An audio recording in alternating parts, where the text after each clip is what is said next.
तो hello guys, welcome to my mini blog. तो आज आम कम घर विश्वकर्मा पूजा होची। तो चलंतु देखेबी भितरे केमिति सजा जाईची। तो कहीं ना आमर गोटे बैनर लगी देखी पारे नुआ ही विश्वकर्मा फर्निचर लिखा जाइए बैनर रे। तो आहरी भी बहुत मेसीन देखी पारे ये हूँ आम कम करा मेसीन सब धुआ धुई होगी आज रखीचु। घी भी मारी देचु। तो से पिलाटे से धूणा बांटुला कहीं धूणा लगे आउटे पूजा रे। तो फाइनाली नना भी आसीगले। पूजा आमर स्टार्ट हो जाइए देखी पारे सबू पिला बसी पूरा ध्यान रे आमे पूजा रे ध्यान देचु। तो नना भी आड़े पूजा करुँच।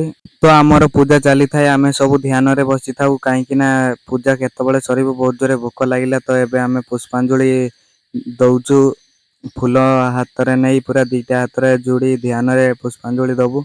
तो ये नना एपटे पूजा करुँच। तो तापरे आमे पुष्पांजलि देदेलु। तो आउ थे टिके नना पूजा करदेले कहीं जुआर हो पड़ू। तो जुआर हो गलु। जुआर हो सारा पर आमर एबे गाड़ी पूजा करा जीवो। तो हे देखी पारे आमे पूजा सरला एबे आमे टिके टिके चंदन नहीं नेलु नना पाखरु। तो चंदन नहीं सारा पर एबे आमे गाड़ी पूजा हबो, गाड़ी पूजा पाखु जीवु। तो देखी पारे फाइनाली आमर सबू गाड़ी धुआ धुई होइके पूजा करा जाउची। तो आपणक सियाड़े केमिति पूजा हुए कमेंट रे कहिबे।